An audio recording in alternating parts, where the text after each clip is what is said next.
Sementara itu, petani timun di Gampolam Isi, Kecamatan Pekanbadak, Kabupaten Aceh Besar, dalam sepekan ini sudah mulai memetik hasil panennya. Hasil panen kali ini yang melimpah, namun disayangkan harga jual saat ini sangat murah, yakni per kilonya hanya Rp2.500. Beginilah keseharian Ramli, petani timun di Kampung Lam Isi, Kecamatan Pekanbadak, Kabupaten Aceh Besar. Dalam sepekan ini, Ramli sudah memetik hasil panen timun di kebunnya. Menanam mentimun cukup singkat, hanya butuh waktu 2 bulan untuk memulai tanam hingga menuai hasil panen. Namun perawatannya diperlukan pengawasan yang cukup detail, mulai dari proses menanam, memberi obat-obatan atau pupuk, hingga memasuki musim panen.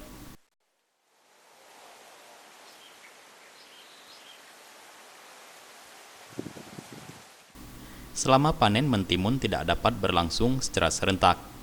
Selain timun, di kebunnya ini Ramli juga menanam melon dan cabai.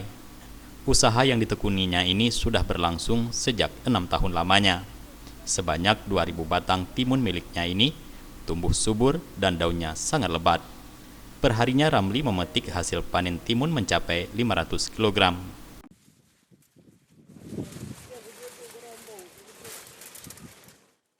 Kendati pun hasil panen melimpah, namun Ramli tidak dapat memetik hasil yang memuaskan dari jerih payahnya ini.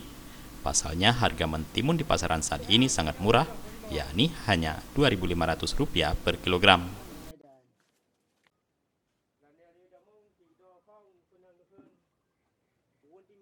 Ramli berharap kepada pemerintah Kabupaten Aceh Besar melalui instansi terkait agar bisa membantu para petani agar menghasilkan panen yang lebih meningkat. Mustafa, Aceh TV.